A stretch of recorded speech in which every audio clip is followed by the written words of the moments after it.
we see ourselves as coaches, not just helping with the actual recruitment, but more of an overall type talent coach or consultant.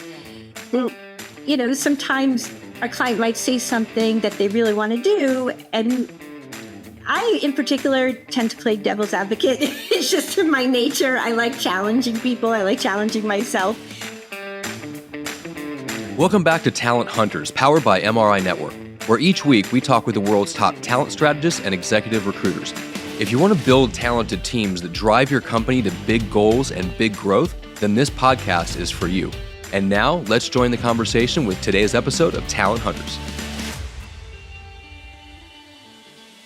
My name is Vince Holt, and I'm the host of Talent Hunters. And today, ladies and gentlemen, we have Andrea Hoffer, the founder and CEO of AHA Talent Experts, located in Boca Raton, Florida. Andrea has about 12 years of experience specializing in talent acquisition and team development. Welcome, Andrea. Thank you, Vince. I'm excited to be here. Oh, so excited to have you here. So let's start this thing out right. Andrea, take a few minutes. Give us a brief background of what you're all about as far as what you've done in your past, and really what got you to where you are today. Oh, we might need a few hours for that. Got it. No, I started in higher ed administration. So my first graduate degree was in higher ed administration. I worked in that for about 15 years, and my focus was helping college students to develop skills, life skills, to really exceed their potential and be the best that they can be, especially in leadership. And that sort of, somehow within the college environment, I found that I was good with business. And through that, I went back to school and got my MBA. And once I finished that, I decided to invest in a franchise. So for 10 years, I was a franchisee of Massage Envy. And so I owned a spa for that time period. Learned a lot about myself and about business and people. And I already knew a great deal about people from my previous career. I've always been fascinated with people in general. And one of the things I used to say to myself when I owned the spa was, I wish there was some kind of business out there that helped me hire, because I knew the correct way to hire. It was a big part of my job in the college world. We had very specific processes, and I went through a lot of training related to interviewing and the process of hiring. But as soon as I owned my own business, especially one that had 35 employees and was open 7 days a week, I threw that all out the window and just hired whoever walked through my door because I was desperate. And I was like, one day I just said, that's it. I can't, this revolving door, this is not me. And it is not what I want for my business. And I just sort of stepped away a little bit from the daily operations, and I put together a plan for hiring.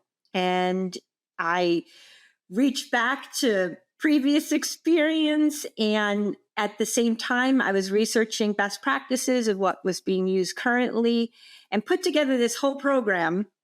And it worked so well that all the neighboring massage MDs asked me to teach them it. And essentially, AHA was born.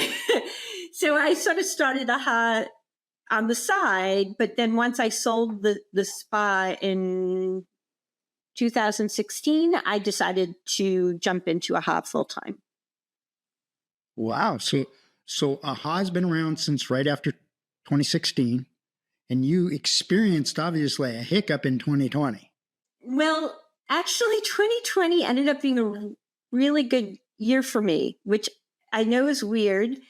There were 2 days that I experienced a hiccup, in that most of our clients were all retail, food and service, because we focus on frontline hourly employees, and all of those businesses closed and said, well, we don't need hiring right now because we don't even have jobs for our current employees.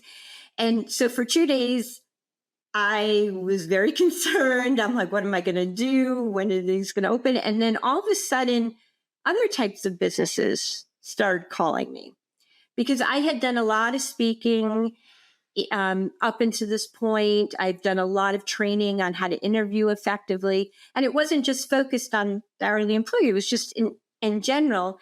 And what was happening was businesses needed to pivot during COVID. And all of a sudden, they needed to hire for positions they had never hired for in the past. So my phone was ringing off the hook. And all of a sudden, I was hiring for lots of different industries all over the place. And in some ways, it was great for my business back then. But 2-3 years forward, it actually hurt it. So I applied my model, which is more of a subscription RPO model, to higher level positions. My clients loved it. We grew very quickly. The next 3 years, we just kept doubling in revenue. And I went from just me to 12 people. And it was a great experience until I really looked at the books and realized our margins were so thin that I was like, I can't continue like this. And then expenses went up. So then I ended up, even though we were making a good amount of money, I was putting money in the business. So I realized, okay, something had to change. So we've been going through a transition the last year or so. And really what I've learned is I need to focus on where we started, which was my first love. And that was hourly employees. The whole reason I started it was because of my challenge at my spa. And every other business I've run prior to that had been with frontline hourly employees. And my model works so much better with those types of employees because we don't charge per placement. We're a monthly RPO type service. And we really partner with our clients. We see ourselves as an extension of their business. We dig in to learn their employer brand, and in everything we do, we're extending that brand. We're making sure it's true. It resonates with the company. It's really them, and then bringing in candidates that also resonate with it. So I've never experienced the RPO. I've got very good friends that have experienced it and made a ton of money in it. I really respect the business and so forth, but it is completely different than what I've ever done. So forgive my ignorance of some of the questions I may ask here, but you talk about you don't charge a fee, you actually charge a monthly service charge. And what do you offer let's start with the clients. What do you offer your clients, because that's who's paying the fee or the service fee? What do you offer them for whatever the amount of money is they pay you? Number one is we start with a discovery session. And this discovery session, while it's not rocket science, it's one that I've created over the years. It's written in my book. I have a book where I talk about the steps that we use in recommending it to small business owners. And we just go through to learn about what is it really like to work at your company? Who's successful? What kind of traits do the people who are just generally successful have? Who would love working here? Let's get a really good feel for it, so that everything we do, we talk to that persona. So essentially, we're learning as much as we can, and sometimes in that we're also giving some coaching. We see ourselves as coaches, not just helping with the actual recruitment, but more of an overall type talent coach and consultant. And, sometimes our client might say something that they really want to do. And I, in particular, tend to play devil's advocate. It's just in my nature. I like challenging people. I like challenging myself. So I might challenge them. That's not to say I'm right. It's just to get closer to where we need to be. So that discovery session is very important to us. And we record it, of course. We make a transcript of it. Everybody who is involved with this client, watches the video, gets the transcript, notes are pulled out from the transcript to put in their file. It's, a lot is in there. And then, of course, as we meet with the client, for months to come, they think of something else or something changes. So those notes need to be updated. But that's the difference I see between RPO and executive recruiting, is because it's an ongoing relationship. And there are a lot of hires, but you're always hiring and you're always putting it out there, who they are as an employer. Here's why you would want to join their team. Here's why you might not want to join their team. Just always nurturing that candidate pool, that talent pool. And I think that sort of shows the differentiation between that type of model and executive recruiting. So I understand in my world, 38 years of just being a recruiter, I understand the cultural part. I love the fact that you dig into the cultural part, because most recruiters don't. They cover it because it's a question on a sheet, okay? And they take whatever they hear and go with that. It sounds like you dig a lot deeper into the culture than the perm placement people might be doing. I hope so. I mean, that's what's most important to me. It's one of the reasons I got into this. Is I want to place people.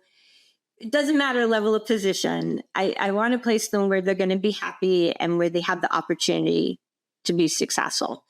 And some people are great in fast-paced environments where they have very difficult to reach goals, and they need to always be, working at it. And then other people are more successful where it's slower pace and, maybe a little more flexibility in their schedule. There's of course some deeper edges to that, but I have seen, not just in my career as owning a business, but even previously when I worked on college campuses, I've seen quite a few people who I thought were bad employees in one position and then get moved to a different position in the same organization and be incredibly successful and much happier. And so I think that piece is so important, not just to match to the culture, but also to the position, because we will also in that discovery session move from, okay, let's not talk about the organization as a whole, but now let's talk about the success traits of who would be successful in this particular position. And so that way we can talk to whether it's through our marketing or actually speaking with them, we can be very clear with the candidate of what it's going to be like and attract the right ones and hopefully even repel the ones that aren't the right fit. So do you have a short story of a success that really stands out over the last couple of years ago? I have a few, but there's one client who I just got off a Zoom call with him. He's one of my favorite clients. And he's a more recent client. He's been with me a couple of years, and he owns a window treatment company and has 8 locations and is constantly hiring for sales positions and installers. Those are the two main ones. And almost every call, he says something to me that, makes my day. But today I was just doing a check-in call. I also like doing the check-in calls directly with him because we both also have a strong interest in AI. So whenever I come across an AI tool that I think might help his business or he might be fascinated with that, I'm like, we have to get on a call. So I had shared some things with him there, but I was like, how is everything going? How's the candidate flow? And he's like, Andrea, you have just transformed my business. I I never had so many great candidates before. I'm going to be able to grow now because of you. And that, you know, when people say that to me, that's what sticks with me. Not always the specific results, but the feelings. I even had a client years ago that said to me, Andrea, because of you, I've fallen back in love with my business. And so that, like, when people say things like that to me, it gives me chills. That's what keeps me going. And it's because when you don't have the right people on your team, your business that you loved at one point will feel like drudgery, because you want to build it. You're working so hard to build it, and you want some of your own time, right? You have to have a balance in your life. And so if you can get a good flow of bringing people on your team, that's a great fit. We call it a dream team. It can really change your life. And so that's what I focus on. That's what I like to hear. Oh, positive affirmation is always great, but when they pour their heart out as far as something that deep, I mean, boy, what a firelighter that can be, because it can just get you so fired up for the next day or the rest of the day or something like that. Congratulations. Thank you for sharing that. Now let's flip it over to the candidate side, because clearly you are making bonds, okay, with clients, and that's phenomenal. So what do you do differently than the typical recruiter with the candidates? It all starts with our messaging. And I know that sounds so basic, but if we truly know who we're talking to and what we're offering, we can design even a job posting, social media campaigns, messages, and even call scripts with potential candidates.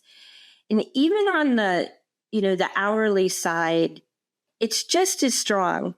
Even if it's part-time, it's just as strong that they're looking for the right fit for them. And that's different for each person. And I mean, I've had candidates say to me, thank you for being so upfront about what it's like to work there, or thank you, this sounds perfect for me. This is what I've been looking for. I love hearing that, especially when they end up getting hired. We try to keep in touch with them and reach out if, maybe something didn't work out before, but there's something else that we think might fit for them. I wouldn't say we spend as much deep time with them as we do with the clients, but because we spend so much time with the clients, we're able to much easier communicate with the candidates what they're stepping into, if they were to get this position, and they're able to then know if that's the right fit. But on the other side of it, I've taken a lot of pride in how I write interview questions. So we have, each side of it. We have the attraction side to speak to the right person, but then, you're still going to get some of the wrong people coming through. So you also need, on the screening side, you need to know how to ask the questions in a way that you're going to gather the best information to help you figure out if this person, is the right fit, or if this person is somebody to continue to consider. And so we have lots of different programs, and a lot of our clients do all the interviewing themselves. We'll do a pre-screen often, but we offer an interviewing service where, not that we're doing the interviewing, because they often don't have the budget for us to do all of them, but we design the interview program for them. So we take a lot of care in how we design those interview questions, and we train the clients on not only how to ask them, but what to listen for to help them make that connection, and also how to make a good candidate experience during that screening time. I think that's really helped as well with that candidate connection and with helping the clients to spot the right people. So as I'm listening to you, it reinforces a thought that I've had for nearly the 40 years I've been doing this, but you bring a solution. And that is most hiring authorities, I don't mean this to be slanderous in any way, really don't know how to interview. Everything with my experience with hiring authorities, it's either 100% job discipline focused or it's 100% chemistry focused.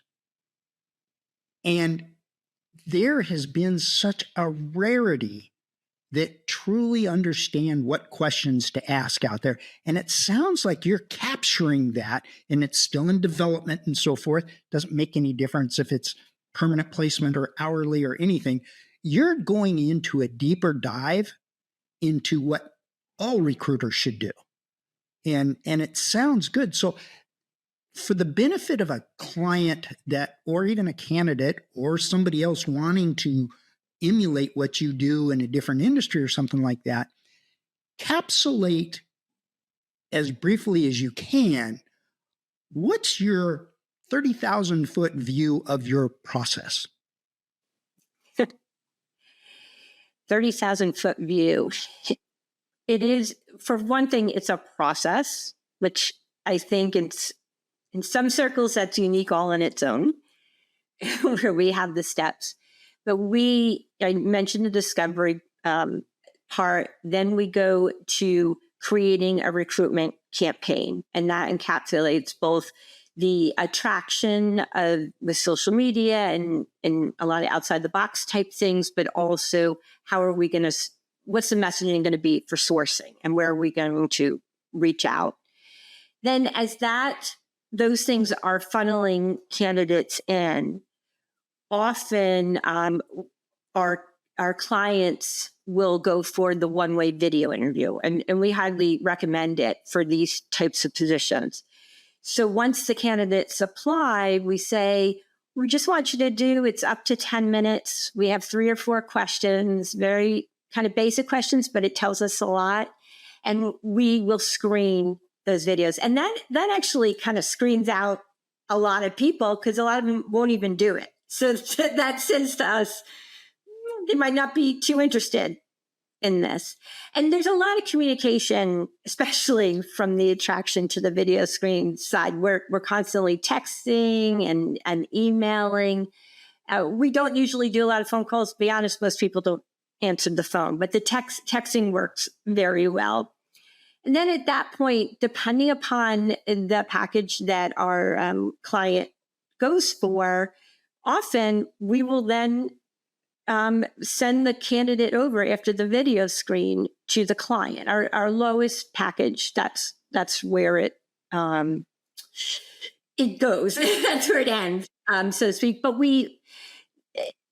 I wouldn't want to say that ends there because there's so much coaching involved, where we're doing regular check-ins with them. They'll ask us about things. Sometimes we'll send them a candidate and we'll say, on the surface, they might not look like the perfect candidate. Here's why we think you should consider them. We're not forcing you. Just let us know.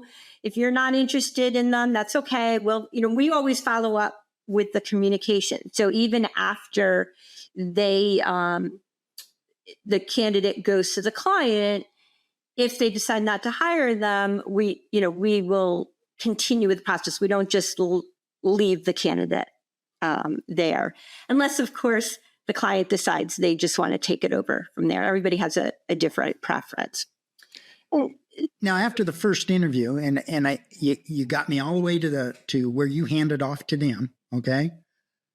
Do you facilitate the process after the first interview? Yes.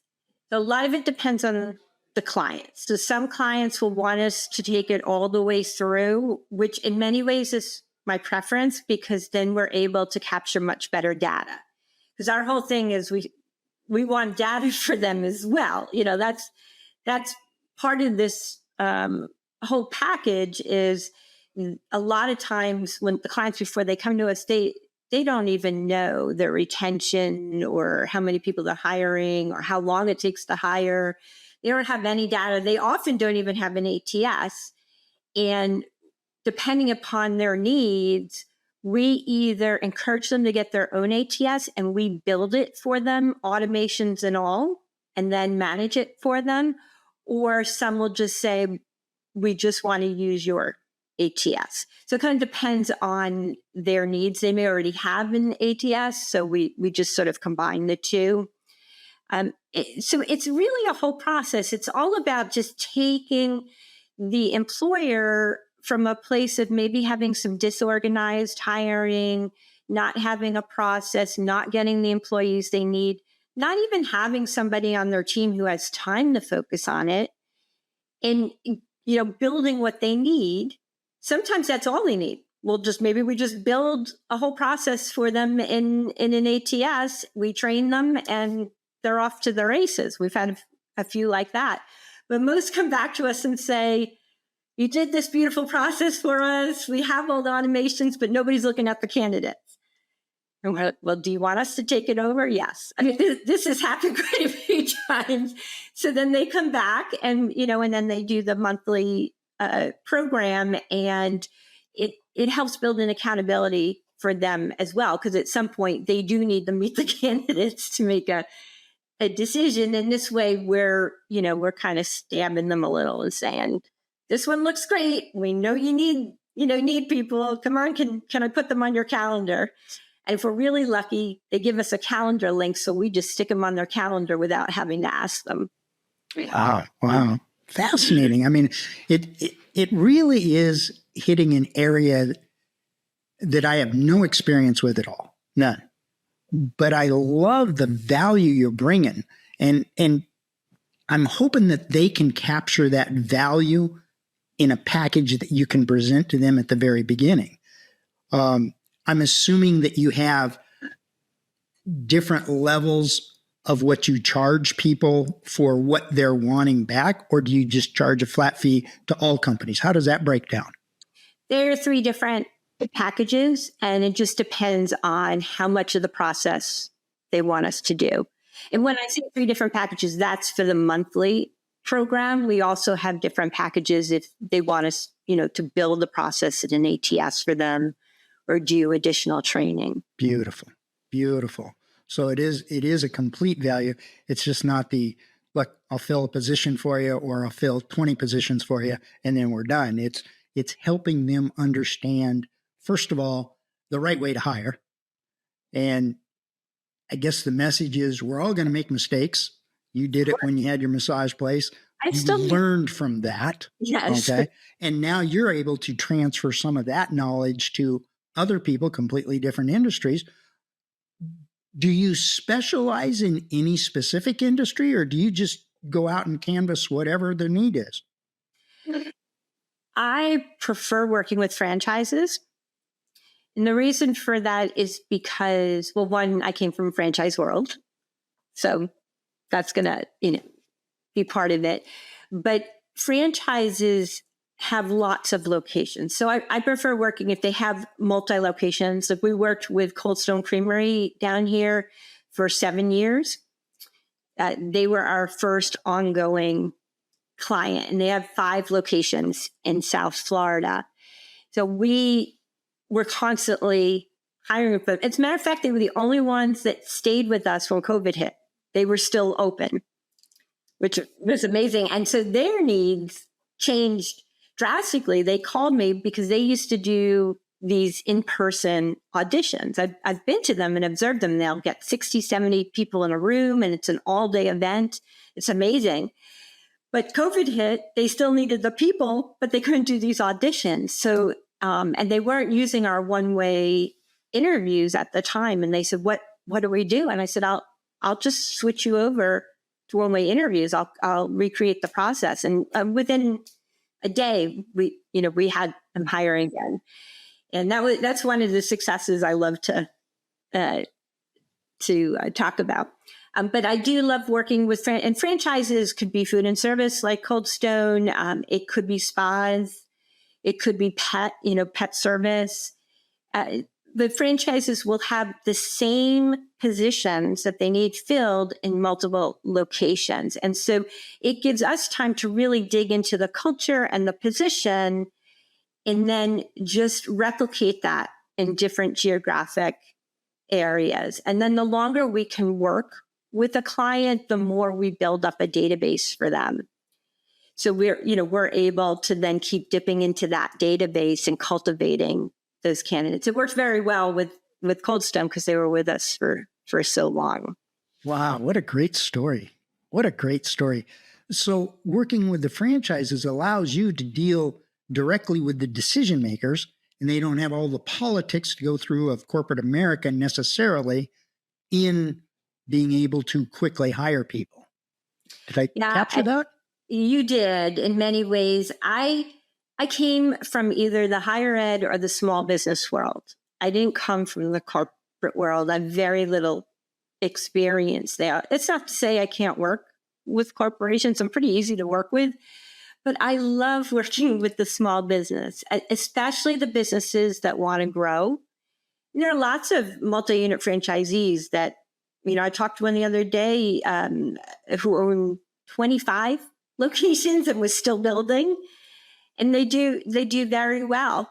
So any business that has multiple locations, it doesn't have to be a franchise like the gentleman I talked about earlier. It's just that franchises are already built for that, where they have the same positions in lots of locations, so they're always looking for good people. Boy, what a fabulous story and what a fabulous offering that you've got out there. And I got to tell you, your smile is infectious. It really is. And what you're trying to do to build something from nothing, basically, 12 years ago, it was nothing.